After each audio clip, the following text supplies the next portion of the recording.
mucha gente salió frustrada, decepcionada con la entrega anterior, con Exterminio la Evolución, porque es tan visualmente distinta que la anterior y sin la presencia de ninguno de los personajes de la película, de las dos películas originales. Pero la verdad es que para mí fue una película verdaderamente fascinante que estuvo ahí en las menciones honoríficas de mis mejores películas del 2025.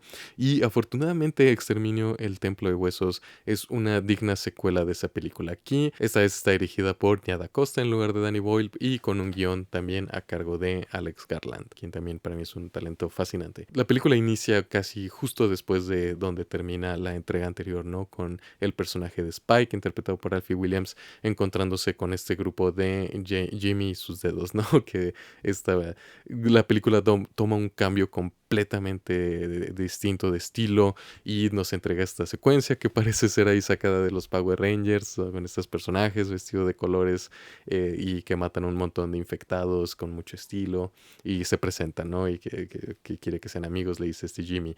Y para el resto del mundo esta secuencia fue así como muy extraña, pero para gente del Reino Unido y de la Gran Bretaña se dieron cuenta que el personaje Jimmy estaba vestido y parecía haber robado su estilo de este Jimmy Savile, ¿no? Quien es un monstruo, ¿no? Una persona verdaderamente terrible. Digo, no, si fueran ustedes no lo buscaría, pero si quieren búsquenlo, ahí tienen un documental en Netflix, pero sí una persona verdaderamente horrible. Esa...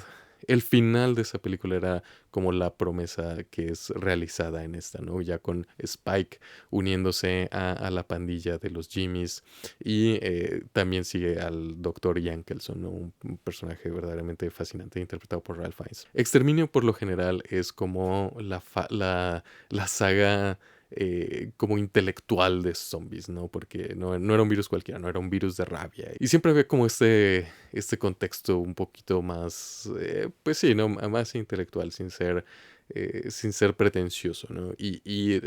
La tercera entrega de Exterminio la Evolución nos proponía esta visión como de un regreso veíamos un poco, ¿no? Del miedo de Brexit en Gran Bretaña, ¿no? Como la isla ha sido, pues, bueno, Inglaterra se ha separado prácticamente del resto del mundo, ¿no? La infección está contenida solo a esa isla y también cómo regresan como a valores más tradicionales, ¿no? Con estos roles de género ya bien definidos, con ritos de transición a la adultez y es como una sociedad muy tradicionalista la comunidad en la que vive este Spike, ¿no? Y por eso él termina yéndose, ¿no? Una vez que conoce al doctor Kelson y pues su mamá fallece.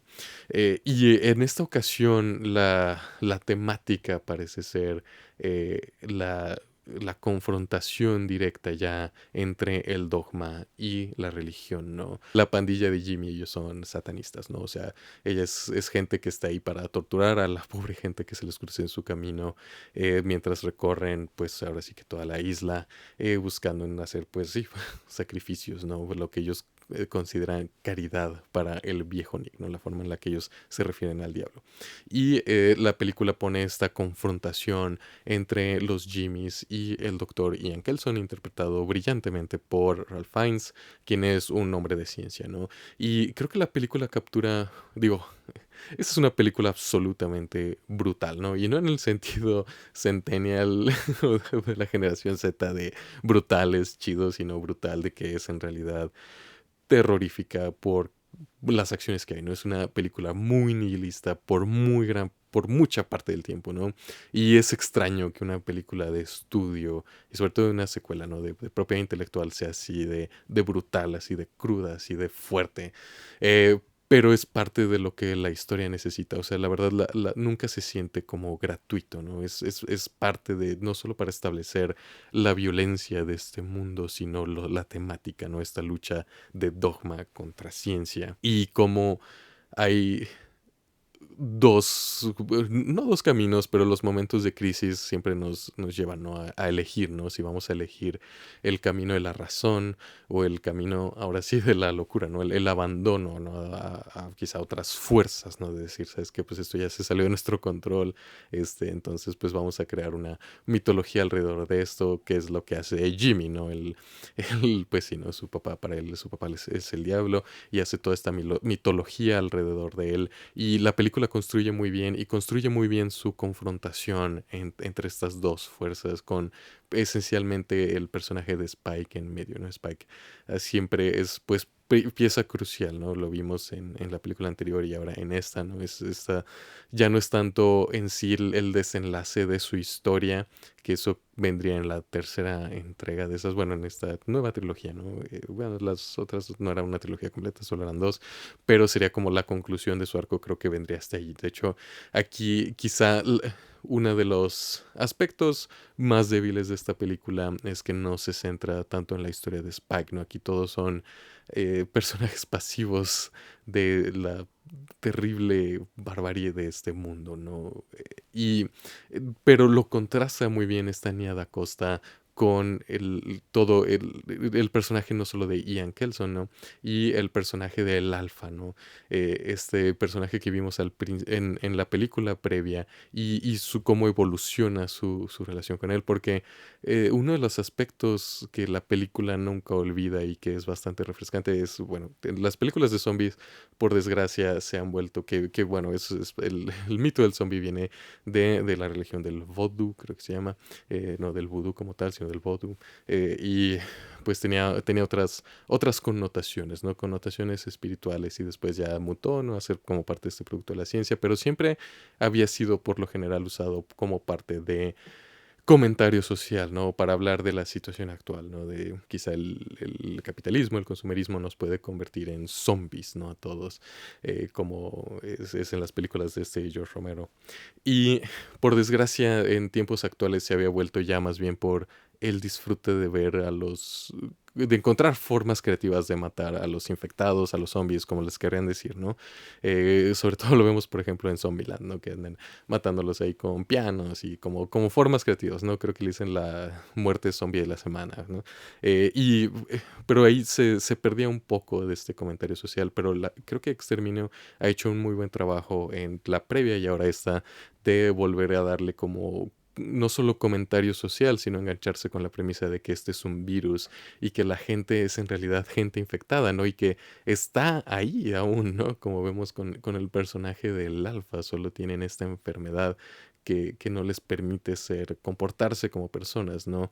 Entonces esa parte es sumamente fascinante y por eso esa empatía, ¿no? Hacia los infectados que hacen cosas horribles, ¿no? O sea, los alfas quitan, ¿no? El cráneo, bueno, la espina dorsal a la gente y se comen sus cerebros, pero quizá se puede encontrar una cura, ¿no? Quizás se les puede mostrar un camino mejor, se puede rescatar su humanidad y la película tanto la evolución, Exterminio la evolución como esta hacen un buen trabajo en mostrarnos por una parte la evolución de los infectados mientras los humanos, los seres humanos están en una deevolución, ¿no? O una involución, ¿no? O sea, mientras unos progresan, estos regresan, ¿no? A culturas a formas más primitivas de vida, donde ya la empatía no es lo más importante, ¿no? Y el personaje del Dr. Ian Kelson, quien es uno de los personajes más fascinantes de la cultura popular reciente como decía, es una actuación increíble a cargo de Ralph Fiennes. Si la película funciona es gracias a su actuación, ¿no? Él es el ancla que hace que la película no se vuelva un ejercicio en la miseria y el nihilismo. Y la película también tiene una secuencia bastante metal en el medio, pero esto igual viene aparte, como decía, de esta temática, ¿no? De dogma contra ciencia, y también explora algunos de los temas que Alex Garland ha explorado, sobre todo en su película La Guerra Civil, ¿no? De si los entretenedores o los artistas o los intérpretes tienen una obligación ética, ¿no? Sobre todo aquí lo vemos en esta última confrontación entre Jimmy y el doctor Ian Kelson, ¿no? Donde él tiene que poner un show, ¿no? Tiene que hacer un espectáculo, pero una vez cuando ve pues posiblemente las consecuencias de esto es donde ya entra el dilema ético, ¿no? De si puede seguir con su actuación. Pero también vemos lo increíblemente fáciles de manipular que son estas personas, ¿no? Entonces, esta es una película absolutamente fascinante. Quizá no hay miedo así digamos, como Weapons, ¿no? Que es una película que estás así como que esperando qué es lo que va a pasar. El terror viene más de la barbarie que puede cometer la humanidad, ¿no? pero detrás de todo eso hay un profundo humanismo, ¿no? Detrás de todo el nihilismo hay en realidad una verdadera exploración de la humanidad y sobre todo de esta empatía, ¿no? Hacia quien es esencialmente gente enferma. Y sí, la verdad es una película absolutamente fascinante, pero ojalá haya una tercera entrega. Creo que se merece ver todos estos puntos temáticos deben de culminar ahí, ¿no? Porque todavía, sobre todo parece haber como ha sido una excusa para Garland de explorar un poco la situación de su país, ¿no? Él es ahí del Reino Unido, no sé de qué parte, pero vemos mucho esa preocupación, ¿no? Ahí al final hay comentarios, ¿no? Sobre la Segunda Guerra Mundial y cómo había una verdadera voluntad de no volver al fascismo, pero creo que la película explora muy bien, es la anterior y esta, de cómo a pesar de sus mejores esfuerzos, pues sí hubo esas fallas. Por eso vemos como el romanticismo del imperialismo británico en la comuna de Spike, en la comunidad de Spike, como a pesar de sus mejores esfuerzos, todas estas instituciones se vieron viciadas, ¿no? Y todas estas cosas que querían que nunca se repitieran, se volvieron a repetir. Y para mí eso es fascinante, ¿no? Como decía, esta es una película muy fascinante, con muchos temas, muchas cosas en su cabeza, pero muy bien ejecutada a cargo de Nia Da Costa. Y quizá no tenemos ya esa energía de Danny Boyle, ni esa decisión inspirada del soundtrack a cargo de Young Fathers, tristemente ignorado en los premios de la Academia, en las nominaciones. Pero esta es una película como con un sabor muy distinto, pero que igual funciona. El soundtrack es mucho más melancólico y acentúa más la tragedia de todo, ¿no? Ahí cerca del desenlace hay un círculo que se completa en fuego, que es un símbolo perfecto de estos ciclos de violencia tan prevenibles que se repiten, ¿no?